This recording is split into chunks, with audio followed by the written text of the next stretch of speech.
Hi guys and welcome to a card review for Chromatic Orrery. At first glance you might consider this something for cEDH the Weatherlight Captain.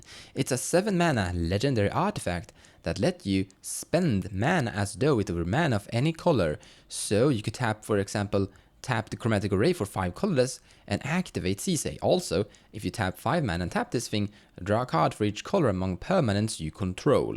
This really expensive artifact also being legendary means that cEDH could actually fetch it, but we're gonna come back to that later. If you're activating cEDH from tapping the Chromatic Orrery, you can find something like a Amenatu the Fate Shifter. The -1 ability will exile, let's say, Chromatic Orrery and immediately return it back into play. Then you activate cEDH again and you find Nicobola's Dragon God. It has all activated abilities of all planeswalkers on the battlefield, for example the same activated ability as Amenatu. So Flicker, Chromatic Orrery, it comes back into play untapped, and you find Oath of Teferi. And from here, you're able to activate your planeswalker abilities twice each turn. That means that you can sit there and activate Amenatu to flicker Chromatic Orrery, but also flicker Golous. So Golous can activate twice again, so he flickers Chromatic Orrery and he flickers Amenatu. This is gonna generate infinite mana. From here you basically win the game with the cEDH Super Friends. Now at first glance this sounds amazing, but then we take a look at Dockside Extortionist. It's a 2 mana goblin, and if your opponents control 5 or more enchantments and or artifacts, you're gonna generate 5 treasures, and from that you can activate cEDH and find Amenatu and flicker Dockside Extortionist, doing the exact same thing. And the big difference is Chromatic Orrery is 7 mana and Dockside Extortionist is only 2.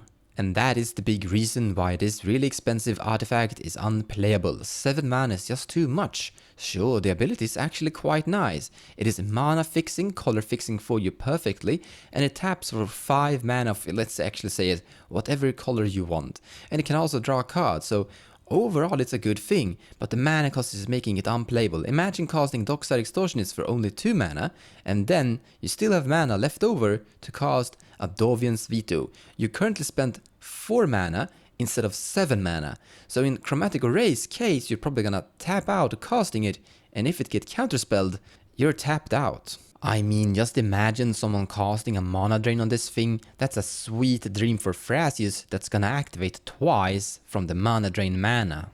Another commander that might be interested in this artifact is an artifact commander himself, Golous, Tireless Pilgrim. Instead of tapping 2 colorless mana and then Verberg mana to activate Golous, you could basically tap whatever mana. Your guy's Cradled could definitely help out activating Golous quite heavily from this. And Golous is actually a commander that can play a few really expensive stuff because he's flipping into things and casting them without paying any mana for them whatsoever. Here I have to say that I don't know if Chromatic Orrery is gonna be a card for Golous or not. I think playtesting is the only real way to figure out if this is going to work.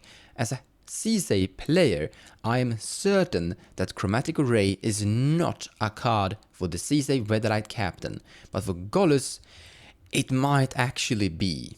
You can sit and talk about things in theory, but playtesting is the only real way to figure out if it's working or not. Now let's talk about this card in general. I don't think there are that many commanders out there besides Golous and cEDH that might be interested in this thing. It's an amazing color fixing, but usually, if you have the right mana base, that's taken care of. The card on this thing is also quite strong, just like how Faber Elder is usually able to tap for between 3 to 5 mana, Chromatic Orrery will draw cards equal to that size as well. And if you compare that to, let's say, Thrasius, which is 4 mana to scry 1 and then draw a card, Chromatic Orrery is drawing more cards.